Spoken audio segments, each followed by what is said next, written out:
नमस्कार किसान साथियों, इस वीडियो में हम लोग लहसुन की तेज़ी मंदी को समझने की कोशिश करेंगे और कुछ एक्सपोर्ट की खबर आ रही है उसके बारे में भी डिस्कस करते हैं कि चीन की लहसुन की जो प्रोडक्शन थी, उसकी जो निर्यात हो रही है, उसके बारे में एक अच्छी सी रिपोर्ट आई है, उसके बारे में भी थोड़ा सा डिस्कस करने की कोशिश करेंगे। फ़िलहाल देखें तो इंडियन मार्केट में अभी लहसुन की जो प्राइस है, वो काफ़ी अच्छी देखने को हमें मिली है। लगभग 2 महीने की जो कंसोलिडेशन थी, यानी कि मार्केट 2 महीने तक एक ही रेट के आसपास ट्रेड होती हुई नज़र आई थी।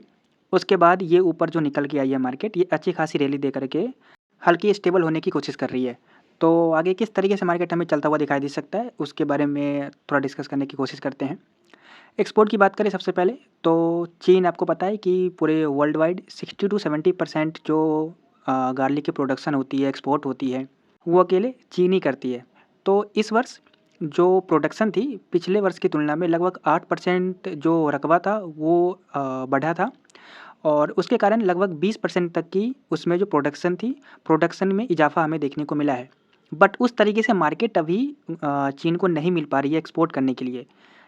इसका बहुत बड़ा रीज़न था कि इंडिया में भी इस वर्ष बहुत अच्छी खासी लहसुन की पैदावार हुई थी, बांग्लादेश में भी हुई थी। तो जो टॉप 3 कंट्री हैं जहाँ पे लहसुन की प्रोडक्शन, एक्सपोर्ट जो होती है, उसमें चाइना, इंडिया और बांग्लादेश आती है। तो इन तीनों ही जगहों पे इस वर्ष काफ़ी अच्छी तरीके से प्रोडक्शन हमें देखने को मिली थी। दूसरा, चाइना जो अमेरिका को एक्सपोर्ट करती थी लहसुन, सबसे ज़्यादा चाइना अमेरिका को लहसुन एक्सपोर्ट करती थी।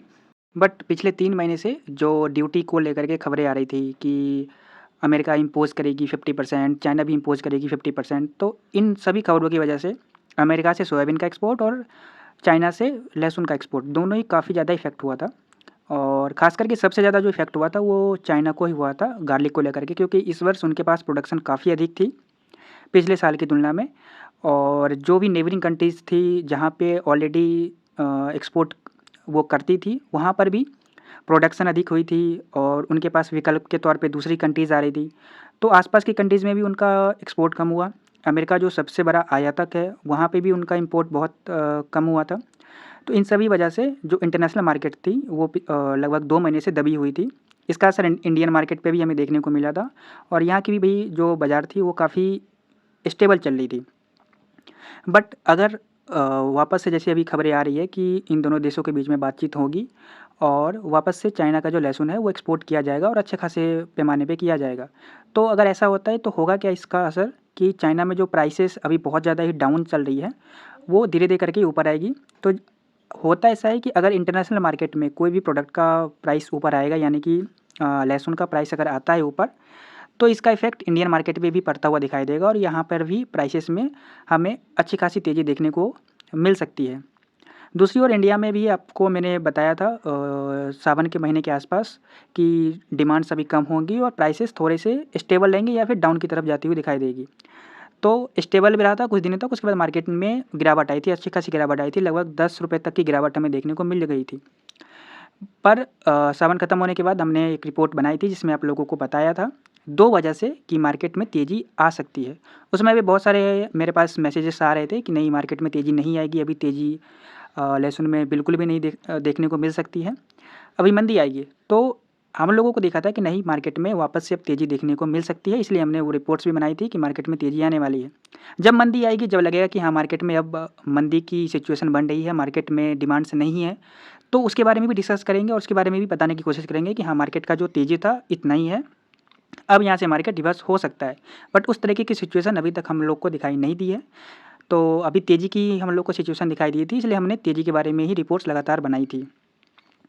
तो वही सावन के बाद हमने आप लोगों को बताया था 2 सबसे मेन कारण था प्राइसेस बढ़ने का। एक तो डिमांड इंडिया में जो 25 से 30% तक की डिमांड्स कम हो गई थी, वो वापस से हमें देखने को मिली थी। और दूसरी वजह इंटरनेशनल मार्केट में प्राइसेस अप होना। तो चाइना में भी जो प्राइसेस थी वो धीरे-धीरे करके ऊपर की तरफ आई थी। वहाँ पे जो प्राइस डाउन हुई थी, तो जो स्टॉकिस्ट थे वहाँ के, उन्होंने स्टॉक करना थोड़ा-सा कम किया था क्योंकि वो लोग सही मोमेंट का इंतज़ार कर रहे थे। अधिकतर जो स्टॉक थी वो किसानों के पास ही थी।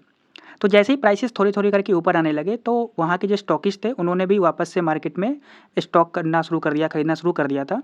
तो प्राइसेस थोड़े बहुत ऊपर की तरफ ट्रेंड दिखानी शुरू कर दी थी। तो इंटरनेशनल मार्केट में प्रेशर मार्केट ऊपर आई थी। इंडिया में भी डिमांड्स अच्छी खासी देखने को मिली थी। इन सभी वजह से मार्केट में अच्छी खासी तेज़ी हमें देखने को मिल चुकी है। लगभग 15 रुपये तक की पक्की तेज़ी हमें पिछले 10 दिनों के अंदर में ही देखने को मिल गई है। उसके बाद मार्केट ऊपर से अभी थोड़ा-सा स्टेबल होने की कोशिश कर रही है। पिछले 3 दिनों से एक ही रेट के आसपास मार्केट हर मंडियों में ट्रेड करती हुई नज़र आई थी। तो अब आगे की रणनीति किस तरीके से हम लोग समझ सकते हैं? तो देखिए, प्राइस जो अभी आई है ऊपर की तरफ, ये प्राइस पुराना प्राइस ही है। यानी कि 2 महीने पहले की जो प्राइस थी, मार्केट अभी भी वहीं पे आई है, उसके ऊपर अभी नहीं निकली है। हमने आप लोगों को 2 लेवल बताया था, नीचे में 70-75 के आसपास का लेवल, कि मार्केट इसको ब्रेक करके नीचे की तरफ जाने की कोशिश करेगी, तो मार्केट में अच्छी खासी मंदी हमें देखने को मिलेगी, जो प्राइस 2 महीने की मंदी में भी नहीं टूटी। इसी के आसपास मार्केट में जो प्राइस थी, ये जो मैं प्राइस बता रहा हूँ, ये अच्छी क्वालिटी की एवरेज प्राइस बता रहा हूँ हर मंडियों को मिला करके।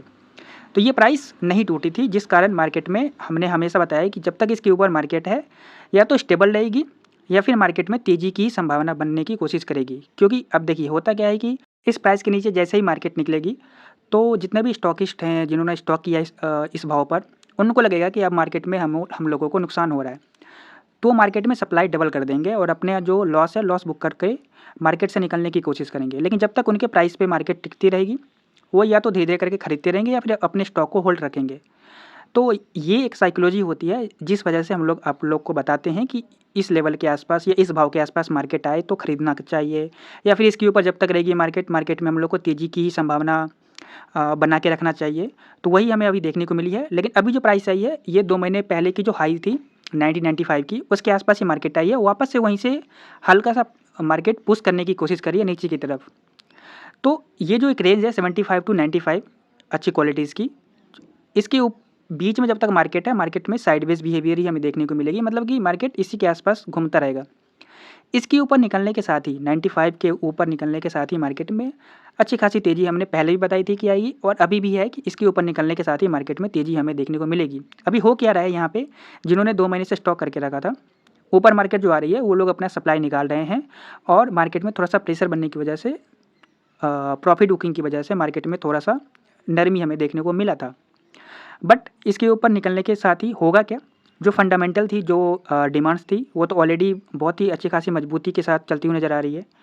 तो इसके ऊपर निकलने के साथ ही जो शॉर्ट टर्म के स्टॉकिस्ट हैं, जो लॉन्ग टर्म के स्टॉकिस्ट हैं, उनकी जो खरीदारी है, उनकी जो स्टॉकिंग पावर है, वो भी बढ़ने लगेगी। क्योंकि अब लहसुन के पास टाइम बहुत कम बचा है, 3-4 महीने का टाइम है हम लोगों के पास। तो इसमें वो लोग चाहेंगे कि जितना अच्छा खासा स्टॉक कर लिया जाए, या फिर उनके पास जो रिस्क की टाइम है, वो बहुत ही ज़्यादा कम है कि 3 महीने में ही हम लोग को या तो प्रॉफिट होगा या फिर लॉस होगा। तो उन लोगों की एंट्री के साथ ही मार्केट में वॉल्यूम्स बढ़ेगी, मार्केट में नए बायर्स आएँगे। तो इन सभी वजह से लिवाली ज़ोरदार हमें देखने को मिलती है, जिसको बोलते हैं हम लोग कभी भी कि मार्केट में आज लिवाली अच्छी देखने को मिली, ज़ोरदार लिवाली देखने को मिली, ये इसी वजह से होती है। तो हम लोगों को अभी फोकस करना है कि जो नेक्स्ट मार्केट खुलेगी, उसमें इसके ऊपर मार्केट को निकलना चाहिए। जैसे इसके ऊपर मार्केट आएगी, मार्केट में आप देखोगे बहुत अच्छी तेज़ी हमें फिर से देखने को मिलेगी, और वो जो तेज़ी आती है, वो तेज़ी लगातार आती है। जैसे कि अभी हमने देखा था हाल फिलहाल में कि मार्केट में रोज़ 300-400 तक की तेज़ी आ रही थी, और हर दिन आ रही थी। तो ऐसी ही तेज़ी हमें देखने को मिलेगी। इसका रीज़न था, मार्केट आप देखोगे चार्ट पे तो 70-75 के आसपास, ये तो इस महीने की चार्ट्स है। पिछले महीने की चार्ट्स होगा तो मैं अगली वीडियो में बना के आपको दे दूँगा। उसमें आपको क्लियर समझ में आएगा कि मार्केट लगातार इसके पास ट्रेड करी थी, और इसी वजह से यहाँ पे जब तेज़ी आई थी, तो लगातार तेज़ी 300-400 की डेली हमें देखने को मिली थी। तो ऐसी तेज़ी फिर इसके ऊपर हमें देखने को 100% मिलेगी। तो ओवरऑल देखें तो लहसुन की फंडामेंटल स्ट्रॉन्ग है, डिमांड्स काफ़ी अच्छी बनी हुई है, एक्सपोर्ट में प्राइसेस अच्छी देखने को मिल रही है। चाइना की भी अब लहसुन एक्सपोर्ट के लिए रेडी है कि अच्छे खासे पैमाने पे उसका भी एक्सपोर्ट किया जाएगा। और इंडिया में भी अब मार्केट ऊपरी जो स्तर है इसका, जो जहाँ से मार्केट बार बार गिर रही थी, जहाँ से मार्केट में बार बार प्रॉफिट बुकिंग आ रही थी, जहाँ पे स्टॉक्स निकाले जा रहे थे, उसके आसपास मार्केट अभी पहुँच चुकी है। तो इसके ऊपर निकलने के साथ ही मार्केट में ओवरऑल एक अच्छी रैली हमें देखने को मिल जाएगी।